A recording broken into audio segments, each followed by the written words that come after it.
پرندوں میں سب سے زیادہ جس کو امام حسین علیہ السلام کی شہادت پر صدمہ پہنچا وہ پرندہ الو ہے۔ امام علی رضی اللہ فرماتے ہیں،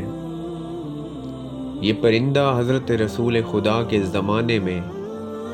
گھروں اور محلوں میں رہتا تھا، اور جب کوئی انسان کچھ کھا رہا ہوتا تو اس کے سامنے آ کر بیٹھ جاتا، اور لوگ بھی اس کو کچھ نہ کچھ کھانے کو دیتے تھے، وہ اسے کھا کر پھر اڑ جاتا تھا۔ لیکن جب امام حسین علیہ السلام شہید ہوئے تو اس نے آبادیوں کو چھوڑ دیا اور ویرانے پہاڑوں اور صحراؤں کو بسا لیا، اور کہنے لگا تم بدترین قوم ہو